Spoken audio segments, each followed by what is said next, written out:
আমি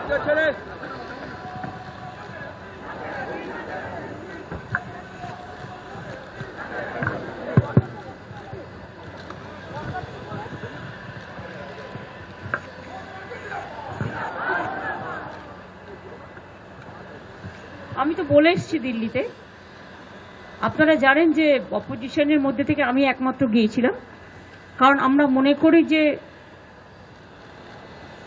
cooperative federalism যদি রক্ষা করতে হয় তাহলে সেন্ট্রালের সাথে স্টেটের ডেভেলপমেন্টের ব্যাপারে এবং স্টেট শেয়ারের ক্ষেত্রে সেন্ট্রাল শেয়ার স্টেট থেকে যে টাকাটা তুলে নিয়ে যায় সেন্ট্রাল, সেই টাকাটা স্টেটের শেয়ার যেন স্টেট ফেরত পায় এবং ডেভেলপমেন্টের ব্যাপারে কোনো পলিটিক্যাল রাজনৈতিক উদ্দেশ্য প্রণোদিতভাবে কাজ না করে সবার জন্য, সবার উন্নয়নের জন্য কাজ করা উচিত। কেউ যায়নি, বয়কট করেছিল। আমি ভেবেছিলাম গিয়ে সবার কথা বলবো। আমি ওই 3-4 মিনিটে যা পেরেছি ওইটুকু বলেছি। বাংলার বঞ্চনা এবং সারা দেশের অল অপোজিশন স্টেটে যেভাবে বাজেটে বঞ্চনা করা হয়েছে এবং অল বিজেপি রুল স্টেটকে যেভাবে কনসিডার করা হয়েছে এবং যারা ওদের অ্যালিজ, আমাদের আপত্তি নেই যদি কাউকে বেশি টাকা দেয়, কিন্তু তুমি কাউকে দেবো বলে কেউ খাবে আর কেউ খাবে না, সেটা তো হতে পারে না। বাংলাকে তো তারপরে আমি সারা ভারতবর্ষের সমস্ত রাজ্যের ব্যাপারে বলে আমি এটাও বলেছি যে আপনারা তো শুধু নির্দেশ দেন আর ছবি লাগান, কাজ তো করতে হয় রাজ্যগুলোকে। অথবা ওটা কোভিড, কে সামলালো? রাজ্য। আপনারা নির্দেশ দিয়ে খালাস, আর ফিল্ডে কাজটা করতে হয় রাজ্যকে। আজকে যেখানেই যেই ঘটনা ঘটুক না কেন, যে কোনো সাবজেক্টে সবটাই সামলাতে হয় রাজ্যকে। তো রাজ্যগুলোকে যদি আপনারা পঙ্গু করে দেন তাহলে কেন্দ্রটাও তো পঙ্গু আগামী দিন হয়ে যাবে। এই সিরিয়াসনেসটা বোঝা উচিত বলে আমি বাংলার বঞ্চনার কথা বলেছি, যে আমাদের 1,71,000 কোটি টাকা পেন্ডিং আছে এবং এই বছর এই টাকাটা আরো বাড়বে। এবছরটা ক্যালকুলেশন করা হয়নি, ফুড সাবসিডি বন্ধ, 100 দিনের কাজের টাকা বন্ধ, কাজও বন্ধ, গ্রামীণ আবাস যোজনার কাজ বন্ধ, রোডের কাজ বন্ধ। আপনারা তো দেখলেন ইলেকশনের সময় যেভাবে পাবলিসিটি করেছে, 3 কোটি বাড়ি করে দেবো, 4 কোটি বাড়ি করে দেবো, আমি এত করেছি, সব মিথ্যে কথা। প্রাইম মিনিস্টার নিজের স্পিচেও এই কথাগুলো বলেছেন, উনি নাকি 4 কোটি লোককে বাড়ি করে দিয়েছেন। আসলে ওনার স্বাধীনতার সময় থেকে ধরছে, তখন যে ওনারা ছিলেন না, অন্য দল ছিল, সেটা ভুলে গেছে। যত যার বাড়িতে বাথরুম আছে সব উনি করে দিয়েছে। যত রাস্তা স্বাধীনতার পর থেকে ভারতবর্ষে হয়েছে সবই ওনারা করে দিয়েছেন। গেরুয়া করা ছাড়া তো আর কিছু করেনি। সুতরাং এই সবগুলো বলছিলাম, দেখলাম বারবার বেল বাজাচ্ছে। রাজনাথ সিং প্রিসাইড করছিল, পাশে প্রাইম মিনিস্টার এক পাশে, আর এক পাশে হোম মিনিস্টার ছিল, নিশ্চয়ই বলে দিয়েছে। আমার আগে চন্দ্রবাবু নাইডু বলেছে 20 মিনিট। আসামের চিফ মিনিস্টার, অরুণাচলের চিফ মিনিস্টার, ছত্তিশগড়ের চিফ মিনিস্টার, গোয়ার চিফ মিনিস্টার, যদিও রাজ্যগুলো খুবই ছোট ছোট, তাও আমি মনে করি না ছোট বড় কোনো ফারাক থাকা উচিত সম্মানের দিক থেকে। তাও তারা কিন্তু কেউ 15 মিনিট বলেছে, কেউ 16 মিনিট বলেছে, কেউ 17 মিনিট বলেছে, কেউ 20 মিনিট বলেছে। আর আমারটা যেই 5 মিনিটে পড়তে যাবে সঙ্গে সঙ্গে বেল টিপে টিপে টিপে টিপে স্টপ স্টপ স্টপ। আমার ঠিক আছে স্টপিং বলে, আমি বলবো okay, you don't want to listen, চললাম। আমি বয়কট করে চলে এসেছি। তার কারণ হচ্ছে তুমি বাংলার বঞ্চনার কথা শুনতে চাও না।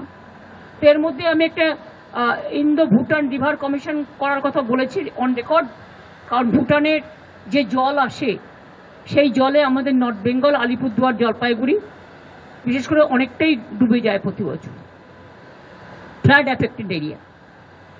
আমার রিটেন স্পিচে এগুলো দেওয়া আছে, কিন্তু আমি মুখে ভিডিওটা বলেছি, তার কারণ অন্যগুলো রিটেন স্পিচে দেওয়া আছে, ভুটানেরটা দেওয়া ছিল না।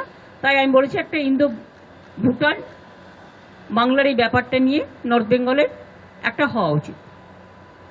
আর আমরা এটা বলেছি, তুমি কোনো দেশকে কি দেবে না দেবে এটা তাদের ব্যাপার, আমি এটা নিয়ে কোনো কথা বলছি না, কিন্তু যে state is the stakeholders তাদের কাছে কথা বলবে না, তাদের কাছে কনসাল্ট করবে না। তুমি আজকে বাংলাদেশকে দিয়ে দিলে আমার কোনো আপত্তি নেই, বাংলাদেশ আমাদের বন্ধু রাষ্ট্র, অনেকে এটাকে মিসলিড করছে, কিন্তু আমরা কি বলেছি, এখানে তিনটে পার্টি, একটা হচ্ছে ইন্ডিয়া বাংলাদেশ, আর স্টেক হোল্ডার হচ্ছে বেঙ্গল। তুমি সেখানে আমাদের কাউকে জিজ্ঞেস করলে না। তিস্তার জল চলে গেলে নর্থ বেঙ্গলের লোক উত্তরবঙ্গ ভাগ করবে বলে, বঙ্গভঙ্গ করবে বলে প্ল্যান করছো, ও তো ড্রিঙ্কিং ওয়াটার পাবে না। বর্ষাকালে ডুবে যায়, গরমকালে শুকনো হয়ে যায়, তখন কিন্তু আর জল থাকে না, এটা আপনাদের মনে রাখতে হবে। সুতরাং এটা বলেছি যে তুমি আবার ফরাক্কা চুক্তি পুনর্নবীকরণ করলে, আমাদের কিছু জানালে না। ফরাক্কা যখন প্রথম হয় দেবগৌড়াজির সময় 97 সম্ভবত, তখন 700 কোটি টাকার একটা প্রজেক্ট বেঙ্গলকে দেওয়ার কথা ছিল এই চুক্তির বদলে, যাতে মুর্শিদাবাদ মালদায় যে ইরোশনটা হয়, গঙ্গা ইরোশন, সেটাকে স্টপ করার জন্য কিছু কাজ করবার জন্য। রোজ রোজ যে গঙ্গার ফরাক্কা তো শুকিয়ে গেছে, ড্রেজিং পর্যন্ত হয় না, ডিবিসি শুকিয়ে যাচ্ছে, ফলে জলটা চলে আসছে ফ্লাডেড হয়ে, এখনো 4 লক্ষ কিউসেক মেট্রিক টন ডিবিসি বেশি জল ধরতে পারে। কিন্তু যেহেতু বছরের পর বছর এই 10, 12, 14 বছর কোনো রকম ড্রেজিং হয়নি, ফলে অল্প বৃষ্টিতেই ওটা ফ্লাডেড হয়ে যাচ্ছে। তখন জলটা কোথায় আসছে? বাঁকুড়া, বীরভূম, বর্ধমান, হাওড়া, হুগলি। তা এগুলো দেখতে হবে না, যেখানে আমার স্কোপ আছে। তাও তো আমরা প্রায় 5.5 লাখ পুকুর কেটে এখন অনেকটা জল এই পুকুরগুলো অ্যাবজর্ব করে, অনেকটা সংখ্যক আমরা চেষ্টা করেছি সায়েন্টিফিকভাবে নেচার দিয়ে অ্যাডজাস্ট করবার। কিন্তু ডিবিসিটা তো ড্যামের জলাধারে, যেখানে অনেক জল ধরতে পারে, সেটা যদি তোমরা ড্রেজিংও না করো, যেমন ক্যালকাটা পোর্টটাকে শেষ করে দেওয়া হয়েছে, ড্রেজিংই করে না। সুতরাং এই কথাগুলো বলতে যাওয়া কি অপরাধ আমি জানি না, যদি বলতেই না দেবে। আর অপোজিশন থেকে আমি মাত্র একা গেছি, ওদের উচিত ছিল আমাকে 8 ঘন্টা অ্যালাউ করা। আর আমি এত অনুপযুক্ত লোক নই যে আমি আমার টাইম মেনটেন করব না। বক্তৃতার প্রথমে শুরুতে রাজনাথজি বলেছিলেন 5 to 7 মিনিটস, তা তুমি আমাকে 7 মিনিটসও করতে দিলে না। 7 মিনিটস করতে দিলেও আমি বাদ বাকিটা বলে দিতাম। তুমি তোমার বেলায় 20 মিনিট, তোমাদের বেলায় স্পেশাল প্যাকেজ, স্পেশাল প্রিভিলেজ, আর অন্যদের বেলায় 0। এটা তো কখনো পূর্ণ হতে পারে না।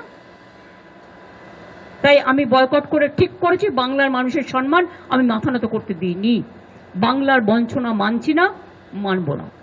এবং অন্যান্য অপোজিশন পার্টিও যারা আছে বিভিন্ন জায়গায় সরকার চালাচ্ছে, বঞ্চিত হচ্ছে, তাদের প্রতিও আমাদের টোটাল সলিডারিটি আছে। हिंदी में मैंने बता दिया, दिल्ली में अधीर रंजन चौधरी वो कहे हैं दीदी, अधीर रंजन जी कह रहे हैं, अरे भाई माছ দিয়ে কি শাক দিয়ে কি মাছ ঢাকা যায়? তুমি যদি বারবার বেল টিপছো মানে কি? আমায় স্টপ করতে বলছো তো মানে কি? হয়তো স্টপ করার সিস্টেম মানে ওইটাই। আমি বলছি আর তুমি বারবার কারো বেলা তো বেল টেপোনি, বারবার তুমি বেল টেপে বলছো স্টপ ইট। তো স্টপ ইট মানেটা কি? Can you tell me? আমি এত সিনিয়র পলিটিশিয়ান, এতবার ইলেক্টেড মেম্বার, অপোজিশনের মধ্যে একমাত্র গেছি ভয়েস রেকর্ড করতে, তোমাদের কোথায় ক্রেডিট দেওয়া উচিত ছিল?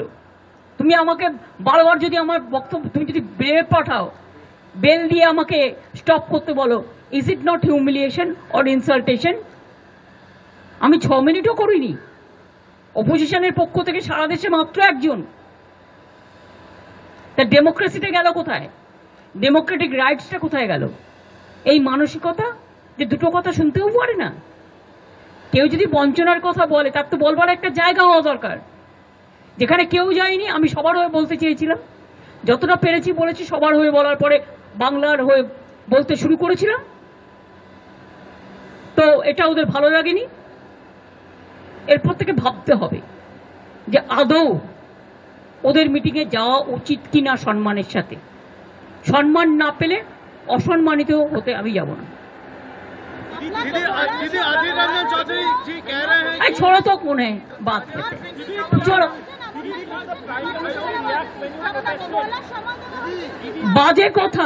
বাজে কথা মিথ্যে কথা এখন শাক দিয়ে মাছ ঢাকার চেষ্টা করছে। নিজেদের ভুলটা যদি তখন বুঝতে পারতো তাহলে আমার সাথে এটা করতো না।